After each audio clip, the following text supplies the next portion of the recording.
Welcome to Wife Cheating Story. I hope you have an enjoyable and relaxing time listening. Let's get started. I stood outside the corner office, the one with glass walls and a view that made even the city's filth look like a Monet painting. It used to be Victor Langford's office, his fortress. He built Langford and Company from a two-man operation into one of the most respected corporate law firms in the region. And now his son sat inside like he owned the legacy instead of borrowing it. I had seen enough succession failures in my 9 years here to know when the torch passed to the wrong hands. But I didn't expect to be the first casualty. When Troy's assistant told me he wanted to see me, I already knew. The air had shifted the moment he stepped into leadership, cocky, calculating, and armed with a business degree he wore like armor. I opened the door and stepped in. He didn't offer a seat.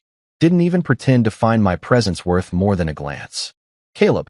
His voice was tight, the kind people use when they're trying to sound in control but are still checking the script in their heads. He stood behind the desk, not a single paper out of place. He hadn't touched the things his father left, like he was too scared to disturb the ghost of the man who actually built this empire. I didn't speak, just waited. He looked me square in the eye, the way someone might look at a painting they don't understand. We don't need charity cases here. That was it. 9 years. Hundreds of late nights. Millions in saved accounts, salvaged deals, fixed PR disasters, smoothed over client rages. I had been the one to hold this firm together during the litigation crisis in 19. The one Victor had personally handed that handwritten note of thanks to. An actual note, not a generic company card. I felt the burn of silence stretch between us, but I didn't blink. He expected something. Pushback. Anger. Maybe even begging. Instead, I nodded once, slow and precise. Understood, I said, my voice calm. Thank you for the opportunity. The way his jaw twitched made it clear that wasn't the reaction he wanted. He wanted to watch me unravel. People like Troy live for the moment when someone else cracks, when power actually tastes like something. But I didn't give him the satisfaction.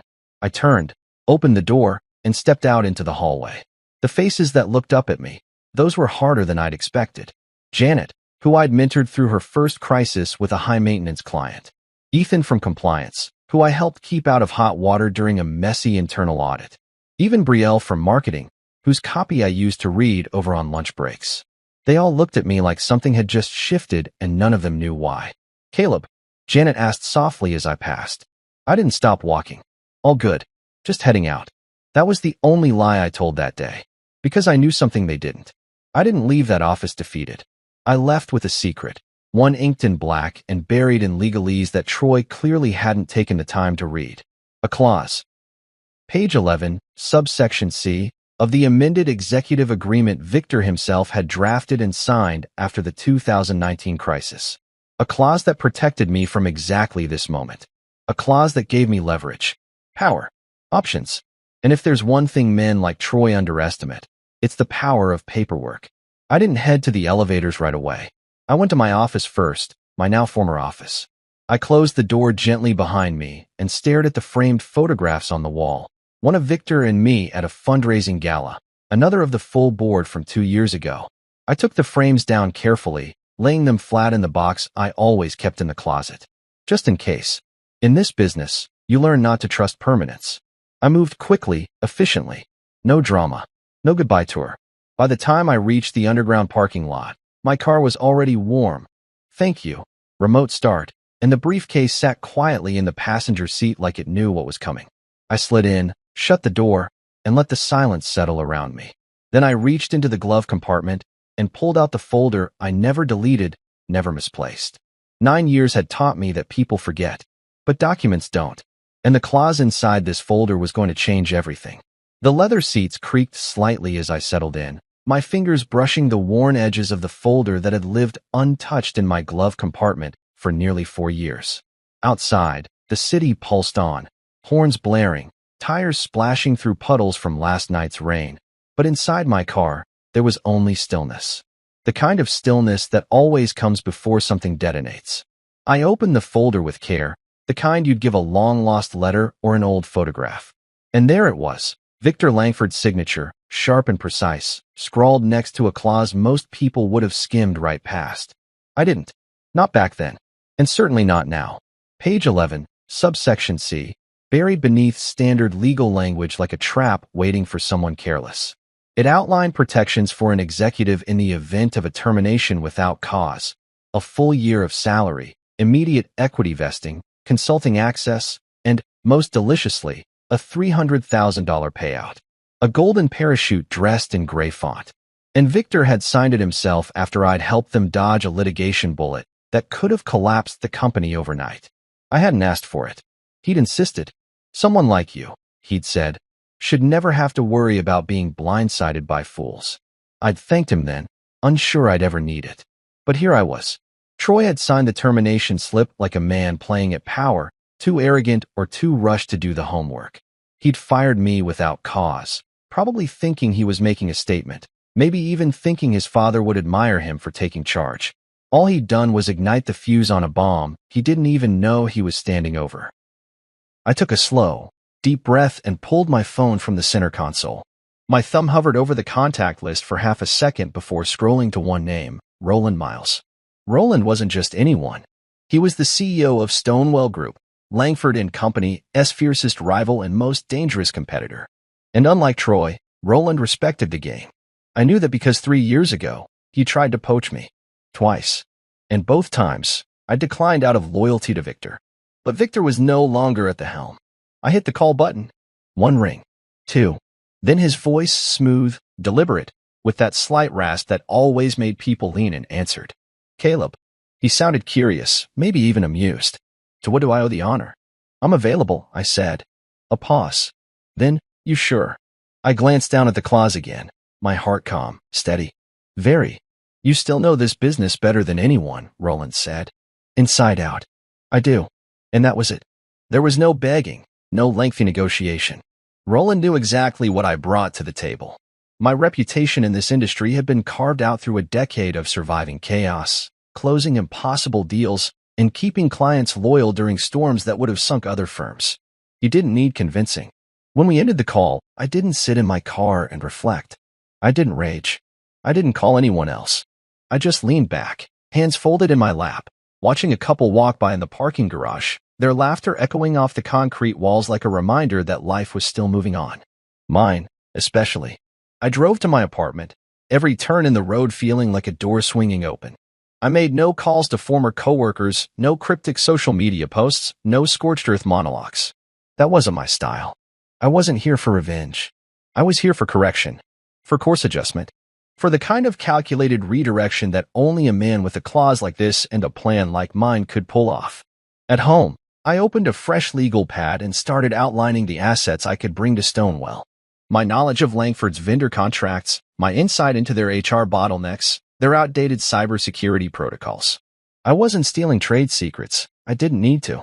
Everything I knew was the result of my own work, my own mind. And now that they had released me from any non-compete, I was free to use it all. That's the part that made me grin, just slightly, as I scribbled on the pad. The language of the clause was airtight. Full and unconditional release from any restrictive covenants, including but not limited to non-compete, non-solicit, and confidentiality provisions in the event of termination without cause. Legal poetry. And Troy had signed it with the same careless confidence he probably used to swipe through expense reports. I went to bed early that night. Not because I was tired, but because I wanted to be up before dawn. Tomorrow wasn't just another day. It was the day I'd walk back into Langford. Not as their employee, but as a reminder. Because the thing about kings born into crowns is they never expect the night they exiled to return with a sword made of paper. The steam from my coffee curled like smoke signals in the early morning light. I sat at the breakfast table in my apartment, sunlight inching across the hardwood floors as if trying to sneak in unnoticed. My phone buzzed against the table, rattling the calm. I turned it over. Diane. I hadn't heard from her in months, an old friend from HR who'd once confided in me about a merger that nearly cost her job. She didn't call without a reason. Diane, I said, answering. There was no greeting, just her voice laced with urgency. Victor's back. He flew in last night. Stormed into the building first thing this morning. He's in a conference room with Troy and the legal team. I let that settle. And I asked, already knowing the answer. They found the clause, she said. Your clause. Caleb, they're trying to figure out how to undo it. But from what I'm hearing, it's airtight. I took a slow sip of coffee. It is. She paused, and I could almost hear her swallow. You heading in? I didn't answer right away. I looked around my apartment, quiet, orderly, full of framed memories and none of the tension that once clung to my office at Langford. I didn't need to walk back in there. But I wanted to. Not for revenge. For closure. I'll be there in 20. I hung up, changed into a charcoal suit, and straightened my tie with the kind of precision that came from years of understanding how optics worked. I wasn't walking in like a victim. I was walking in like a man who already knew how this ended. When I stepped into Langford and Company, the front desk receptionist froze. Her eyes widened just slightly before she forced a smile. Mr. Carter, she said, like the words had dust on them. You're back. Just visiting, I replied, walking past her before she could respond. I didn't need permission. The elevator doors opened and I stepped in alone. It felt poetic, rising one last time in a building I had once helped hold together, now shaking from the misstep of an arrogant air.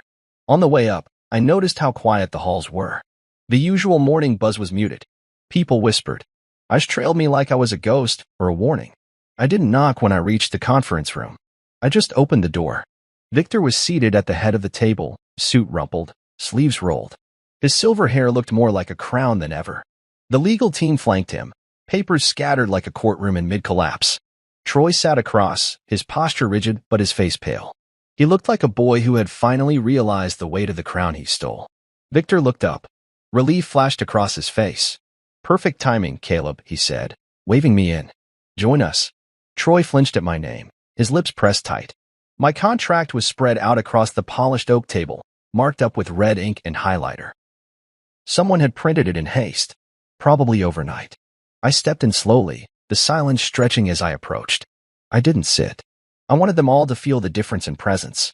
The contrast between the man they fired and the man who was still holding the strings.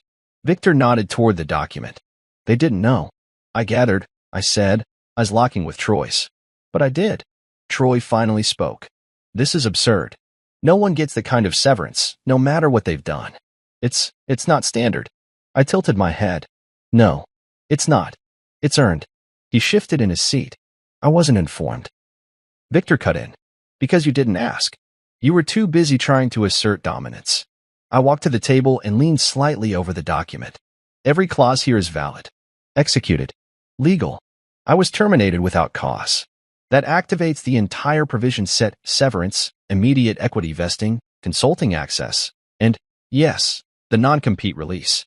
A lawyer, Junior, by the look of him, flipped through a binder and whispered to the woman beside him. She nodded. It holds, she said aloud. Victor exhaled through his nose, his jaw clenched. You didn't just fire a man, Troy.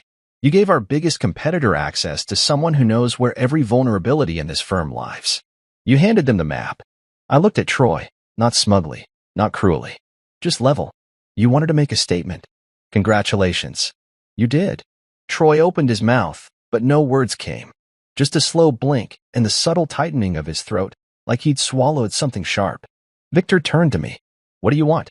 It was a fair question. I could have made demands, could have drawn blood.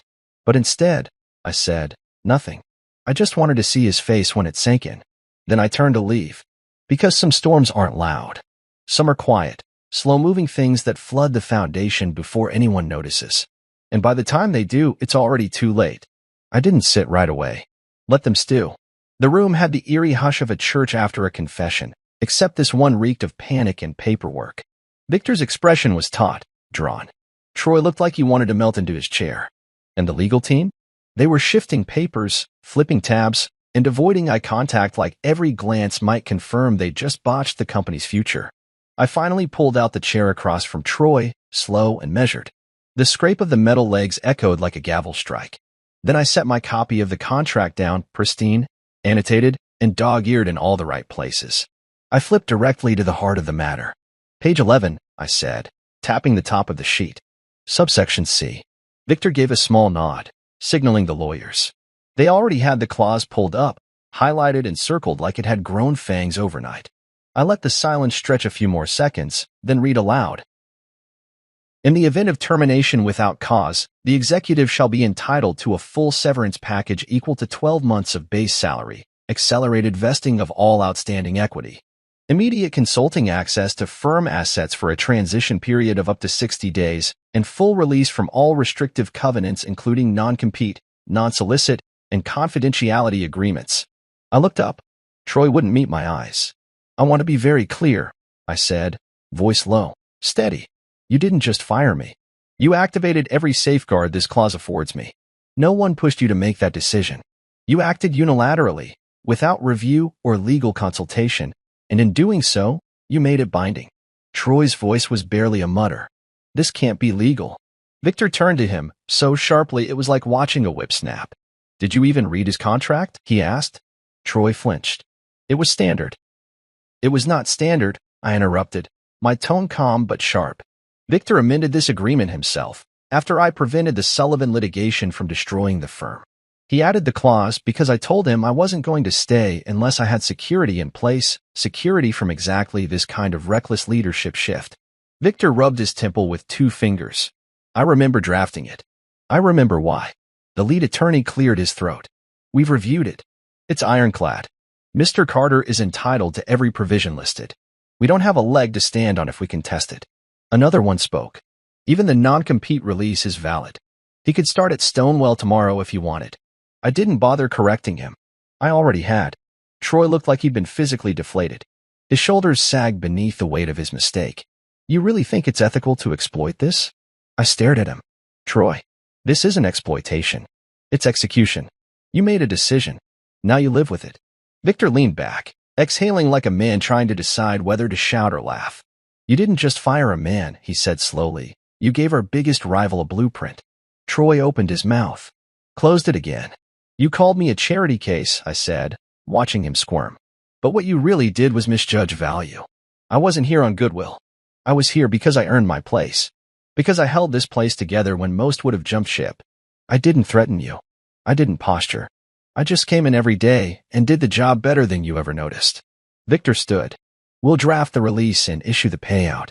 One of the attorneys nodded, already typing. I stood too, not triumphant, not smug, just settled. As I picked up my folder, Troy finally spoke again. You're really going to walk away after everything? After all these years? I met his gaze. You already decided I wasn't part of the future. I'm just honoring that decision. Victor didn't stop me when I turned to go. He didn't try to convince me to stay. And that silence spoke volumes. Because he knew, deep down, this wasn't just about a legal clause or a severance check. It was about principle, about being underestimated, then proving just how costly that mistake could be. The hallway outside the conference room felt quieter than when I'd arrived. A few employees peeked out of glass offices, eyes following me like I carried fire in my pocket. I didn't slow down. I didn't smile. I just walked through, one step at a time, leaving the weight of Langford and company behind me with every step. Because sometimes, the most powerful statements don't require shouting. They only require a clause, read, remembered, and used at exactly the right time. Victor called me the next morning. His voice was sharp as ever, but there was something beneath it, a weariness I hadn't heard before. Let's be civil, he said. Come in. We'll talk options. Options. Funny word for a man whose son had already slammed the door in my face. But I agreed. Not because I needed what they were offering, but because I believed in finishing things cleanly. And I wanted Troy to hear it from my mouth, not through company gossip or a limp email. Some lessons hit harder face to face. I walked into Langford HQ wearing a dark blue suit, freshly pressed, tie knotted with surgical precision. Not to impress, just to remind them that nothing about me had unraveled. Not even a thread. Victor met me in the boardroom. He didn't rise from his seat, but he did give a nod, respectful, professional, the kind of gesture he never wasted. Troy sat to his right, arms folded, jaws set. He looked like a kid forced to watch the man he'd underestimated come back to teach his class. We've reviewed the terms, Victor said. They stand. You're owed everything. I nodded. I know. He leaned forward. I want you back. Full reinstatement. Your desk, your department, your compensation. Nothing changes. I didn't sit. Just placed my hands on the back of the empty chair across from Troy. I looked at the young man who thought firing me would make him a stronger leader. Victor, I appreciate the offer, but I've already accepted a position with Stonewell. That hit the room like a dropped glass. Even Victor, composed as he was, blinked in surprise. Troy just stared at me, disbelief twisting into something uglier. You're working with them? He asked. I am, I said, calm. As of this morning, I'm officially on their strategic advisory board. Victor looked toward the attorneys seated at the back. Page 13, he asked without turning. One of them flipped the contract again, nodded. Paragraph 2. In the event of early termination without cause, Mr. Carter is released from all competitor restrictions. Victor exhaled like a balloon deflating. He's within his rights. Troy's face went pink. So what now? You're just going to take everything you know and hand it over. No, I replied. Not everything. That's not who I am.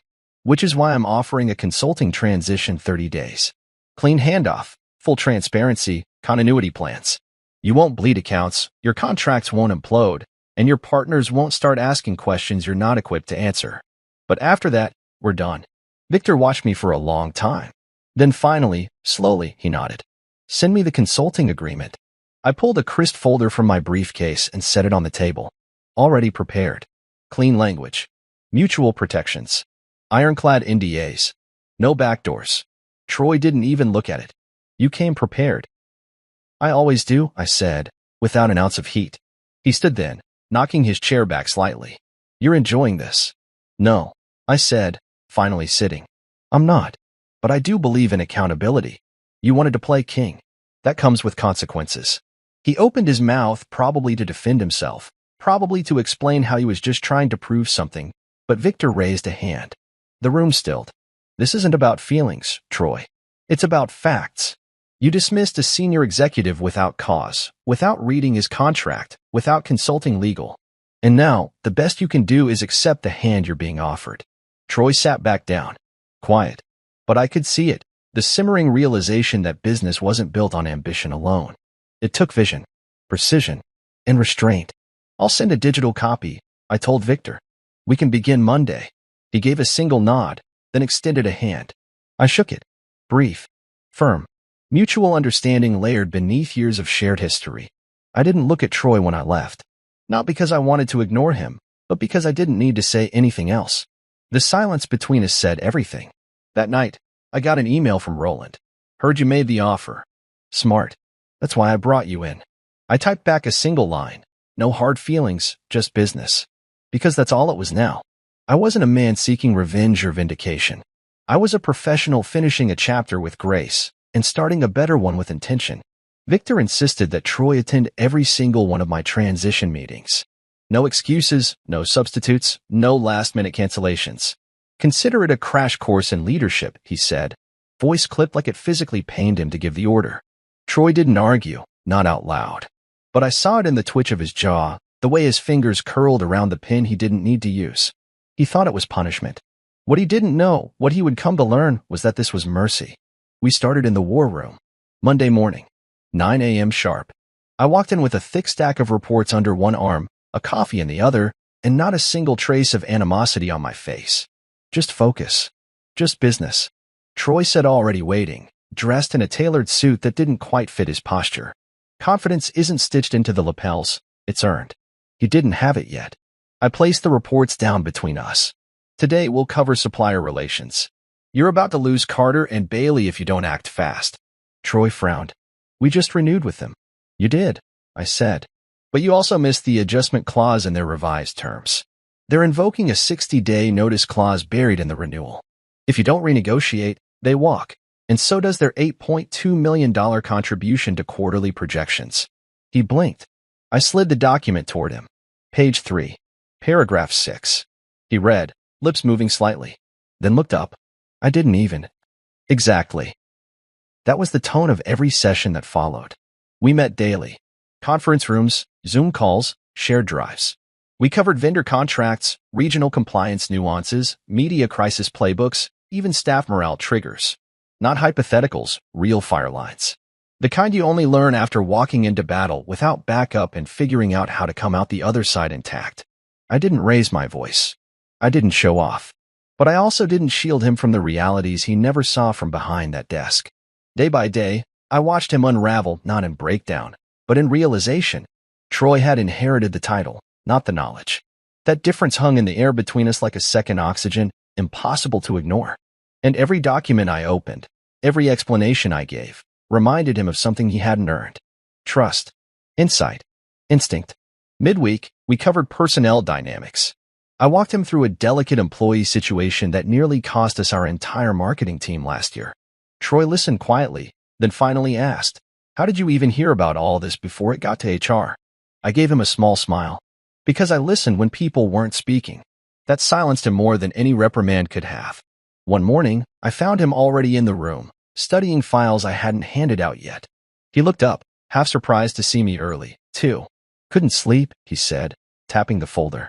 "I didn't realize how much you handled. How many things you juggled at once." I didn't answer. There was no need. Some truths only land when they're earned. By the second week, he started asking real questions, not defensive, not posturing, but curious. What would you have done with the Lockridge pitch if the client had started to pull back? Or, how do you know when to let a junior manager sink or step in? I answered honestly, clearly, and I saw it click in his expression, the difference between theory and practice. Between playing CEO and being one. There was one meeting I won't forget, end of week 2. A supplier had backed out of a contract, spooked by the regime change. Troy wanted to call them directly, launch into a pitch about stability and strength. I stopped him. "No," I said. "You're too green to make that call. Let me." He bristled. "They'll see me as weak." "They already do," I replied. "But if I step in now and walk them back to the table, you'll get to reintroduce yourself from a better place, quiet strength. Strategic control. Let them see you learning." He hated it, but he agreed. And when I closed the deal 48 hours later, he looked at me not with resentment, but with reluctant respect. That's how the transition went. Quiet lessons. Slow shifts. I never embarrassed him. Never rubbed it in. But I didn't coddle him, either. This wasn't about redemption. This was about reality. And the reality was simple. He'd fired the man who knew how to keep Langford and company standing. And now, that man was teaching him, day by painful day, exactly how wrong that decision had been. Stonewell Group's headquarters looked nothing like Langford and Company. No marble floors, no leather-bound books pretending to be touched. It was open, industrial, glass walls and polished concrete, skylights pouring in natural light. It felt like possibility, not preservation. My first day there, Roland met me in the lobby. No entourage, no executive assistant, just him in a gray button-up and rolled sleeves. That alone told me everything. "You'll have full autonomy," he said as we walked through the floor, his stride unhurried but confident.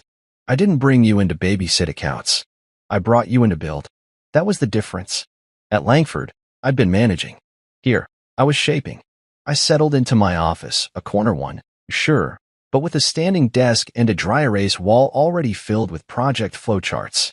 I didn't spend my first day shaking hands. I called 3 former colleagues. Mid-level managers. Sharp minds. Underutilized. Loyal, not to me personally, but to leadership that listened. Langford hadn't been listening for a long time. By the end of that week, 2 of them had resigned. "You're poaching." Troy had texted me late one night.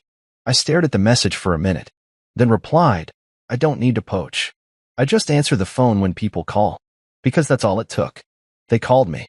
People had seen the clause. Word had spread like a whisper turning into a roar. They knew what happened, that I hadn't been escorted out as deadweight but had walked out with a contract that spoke louder than any boardroom rumor. I didn't badmouth Langford. I didn't have to. I let the facts talk. And the facts were this. Stonewell, with my insight, had already closed 2 accounts we'd been trailing for over a year. Not by undercutting, by outmaneuvering. I knew the weaknesses in Langford's pricing tiers, where their contracts been under negotiation, what clauses they always delayed inserting until the final rounds. Roland had the flexibility to implement changes overnight. Langford? They had layers of approvals and a CEO who was still learning how to format a pitch deck. Within 6 weeks, Stonewell had absorbed nearly 11% of Langford's mid-market legal retainer business. I hadn't gone hunting. I just built better. Meanwhile, I remained professional. No leaks. No inflammatory posts. Just progress. It's funny how quickly word gets around in this industry. People started calling it the clause, like it was a code, a symbol, a myth wrapped in truth. I'd walk into meetings and see raised eyebrows, hear soft chuckles from across the room. "You're the guy from the clause," one vendor whispered to me at a contract signing. I didn't confirm it. I didn't need to. Even clients knew. A few long-time Langford accounts reached out directly to Stonewell, asking if I'd be managing their transition. Some we accepted. Some we declined. Not because we couldn't take them, but because I wasn't here to burn Langford down. I was here to build something stronger beside it. Roland let me lead weekly development sessions with our strategy teams. I taught them the things no MBA covered, the unspoken politics and procurement, how to spot a partner bluff in negotiations when silence speaks louder than counteroffers. They listened. They took notes. They applied. And when they succeeded, they didn't credit me. They credited the systems we put in place. That's how I knew it was working. By month 3, we were punching above our weight. Investors noticed. Analysts wrote about Stonewell's aggressive but calculated repositioning. Langford's name was mentioned, too, but as a cautionary tale. One morning, Roland walked into my office with a newspaper. The headline read, "From dismissal to disruption, how one man's exit shifted a market." He handed it to me with a smirk. "Did you know you had this kind of PR in you?" I laughed. "I didn't write it." "No," he said, "but you lived it." That afternoon, I stood at the glass wall overlooking downtown. The skyline wasn't different, but my place in it was. I wasn't a fixer anymore. I wasn't cleaning up someone else's mess. I was writing the blueprint, laying the foundation. Langford might still have the legacy, but Stonewell now had the momentum. And me? I had what Troy never could have predicted when he fired me without reading the fine print. I had freedom. Langford and Company had always been built on appearances. Polished floors, polished press, polished people. But under the right pressure, even polished glass begins to crack. The first crack came quietly, an unsigned email from a vendor I used to manage. Subject, concerns about leadership shift.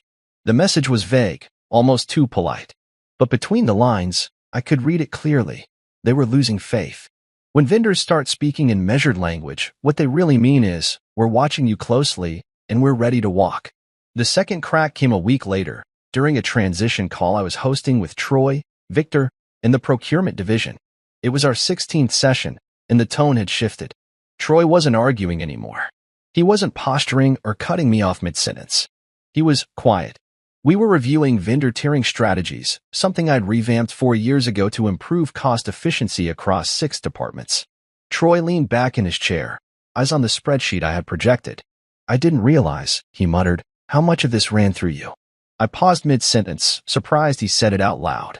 "I mean," he continued, "these adjustments, how did you even manage all this without anyone noticing?" I shrugged. Because that was the job. Keeping the ship steady, even when it looked like calm water. Victor didn't say a word, but I caught the side glance he gave his son. A hard look. A disappointed one. The third crack came in the form of staff feedback. Diane from HR sent me a ping late one evening. "Internal morale survey is in. Results aren't great." I asked her to forward it to me. She did. The numbers were worse than I expected. Leadership confidence had dropped 34% in 2 months. Over 40% of staff said they felt uncertain about the company's direction. The part that stood out most? Employees frequently referenced a lack of trust in new leadership decisions, citing abrupt changes and loss of key mentors as contributing factors. They didn't name me, but they didn't need to. The legacy that Victor built, methodical, client-driven, internally consistent, was starting to sag under the weight of poor judgment and ego. You can't fire the pulse of a company and expect the heart to keep beating the same way. And still, the transition meetings continued. Troy showed up on time now, took notes, sometimes asked questions that were actually smart. But the sparkle in his bravado was gone. I don't think he expected the job to feel this heavy. I don't think he understood that leadership isn't a crown, it's a burden. And every decision made is a weight added to your spine. He tried once, just once, to level with me. We were walking out of a supplier realignment meeting when he said, "You really held this place together, didn't you?" I didn't break stride. I tried. He hesitated, then added, "I thought I was ready for this." I finally looked at him. "You were ready for the title, but not for the consequences." That shut him up. Meanwhile, at Stonewell, things couldn't have been more different. I was building systems that functioned without me. Empowering teams, installing decision-making protocols, scaling outwards. I wasn't the bottleneck. I was the architect, and people were thriving under it. At Langford, Troy was the bottleneck. Not because he wanted to be, but because he hadn't yet figured out how to trust the floor beneath him. Victor knew it, too. One morning after a particularly tense vendor call, he pulled me aside. Just the two of us, no lawyers, no assistants, no buffer. "You know I never wanted this for him," he said. I folded my arms, watching him closely. "Then why give it to him?" He gave a tired sigh. because I thought he'd grow into it. I was wrong. It wasn't an apology. It wasn't a confession. But it was something real. And that, from Victor Langford, was rare. Troy's learning, I said. Slowly. But I don't know if this place has the patience to wait for him. Victor looked toward the floor-to-ceiling windows. It took me 30 years to build this firm. It might take him 3 to dismantle it. And with that, he walked away. The thing about cracks is that you can't always see them from the outside. They spread internally first, slow, quiet, invasive. But eventually, they reach the surface. And when they do, you don't get a warning. You get a collapse. And Langford and Company was running out of time. The transition period was nearing its end. 30 days of walking Troy through the minefield he'd inherited, some of which he'd laid himself. The weight of it had finally settled in his eyes. Gone was the brash, overconfident heir who once called me a charity case. What remained was someone quieter, thinner in pride, and more deliberate with every word he said. That morning, we'd wrapped a call with one of Langford's more demanding international partners. The deal hadn't fallen through, barely. Troy had held his own for the first half, but faltered when the client pushed back on compliance timelines. I'd stepped in, smoothed it out, closed it with a concession that didn't feel like one. It was surgical, clean. After the call, the rest of the team filtered out. I packed up my notes, ready to leave without ceremony. "Caleb," he said, stopping me. His voice was lower than usual. Not uncertain, exactly, but careful. I paused, turned. Troy stood by the window, hands in his pockets. "Can we talk?" I said nothing, just waited. He faced me, jaw clenched, then exhaled through his nose. I was wrong. Silence stretched between us. I let ego lead, he continued. I wanted to prove something, and I thought the only way to do it was to clean house. You were, he paused, collateral. That wasn't fair, and it sure as hell wasn't smart. I studied him. His face was drawn, sleepless maybe. The room was dim from the overcast sky outside, shadows stretching across the polished floor like unanswered questions. "I'll admit," I said, "I expected to hear that eventually." He gave a half smile. "Victor said you would." I raised an eyebrow. "He told you to apologize?" "No. He told me if I didn't, I'd never understand why people follow someone like you." He shifted on his feet. "You didn't lead with power plays. You led by solving problems, staying late, getting things right when no one else could. That's called doing the job." He nodded. "Exactly. I didn't know how much you handled until I had to try handling it." I set my briefcase down. "What do you want, Troy?"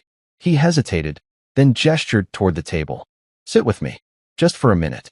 I didn't know him that, but I did it anyway. We sat in silence for a few beats. I watched him fidget with a pen, the same nervous twitch I'd seen in junior associates before they presented their first big pitch. "I'd like to extend the consulting agreement," he said. "Not full-time. Limited scope. Project-based. Victor already signed off. He thinks we still have a lot to learn from you."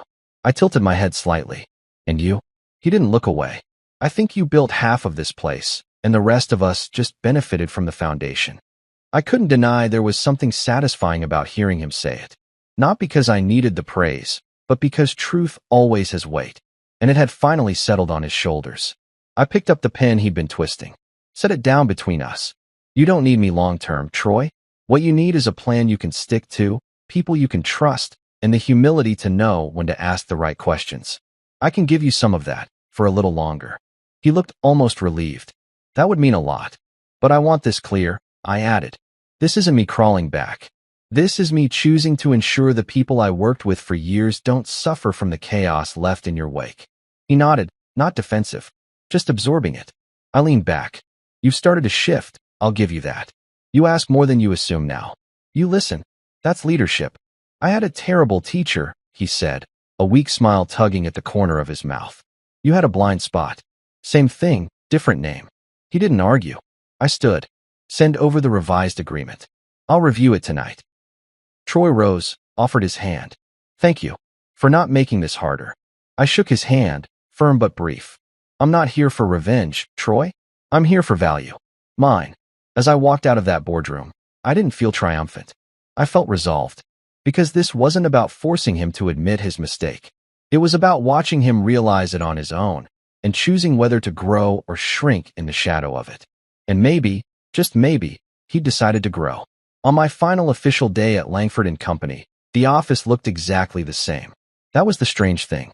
The same minimalist artwork on the walls, the same overpriced espresso machine humming in the break room, the same worn patch in the hallway carpet just outside the conference room. Nothing had changed on the surface, but I had. I took the elevator alone. No one offered me a send-off. There were no speeches, no cards passed discreetly from desk to desk. Just the quiet acknowledgement that I had once been part of the foundation, and now I wasn't. As I walked past the corridor that led to my old office, I slowed for just a second. It was empty. They hadn't replaced me. Maybe they didn't know how. Maybe they hadn't even tried. There was no plaque on the door. Just a bare desk inside, a forgotten chair, and the ghost of years spent fighting fires no one else saw coming. I stood there for a breath. Not mourning it, acknowledging it. Because that office wasn't what defined me. The work I did, the people I lifted, the structure I helped hold up, that's what mattered. And that legacy didn't need walls to exist. I didn't stop. Didn't take one last look. I just kept walking. Down the elevator.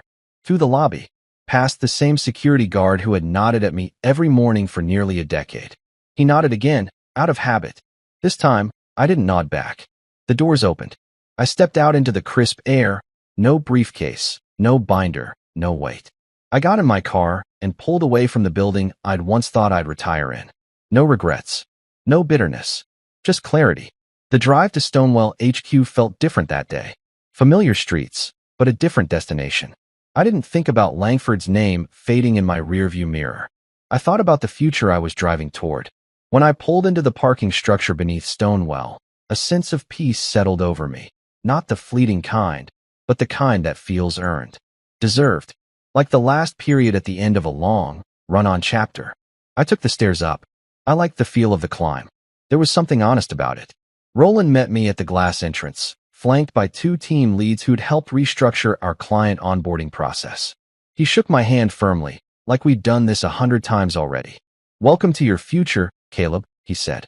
We walked down the hall together, past rows of focused faces, quiet efficiency humming through the space. No pretense, just motion, creation. As we reached the senior leadership boardroom, Roland turned to me and smiled. "Thought you might want to see it yourself." He opened the door. There it was, my name etched on the frosted panel just below his. Caleb Carter, Chief Strategy Officer. I didn't speak. Didn't need to. The title wasn't the victory. The acknowledgement wasn't even the reward. It was the culmination of every night I stayed late while others clocked out, every deal I salvaged, every mentor I trained, every time I was overlooked, dismissed, or undervalued, and kept going anyway. At Langford, they tried to write me off as a charity case. What they didn't realize was that I had written the fine print. The clause they never read had rewritten my entire story.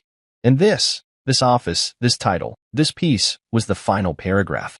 I stepped inside, set down my phone, and looked out the floor-to-ceiling windows. The city was stretched before me like a promise, chaotic, uncertain, full of cracks and opportunity. From here, it didn't look intimidating. It looked navigable, because I had already survived the fall. Now, it was time to build something higher,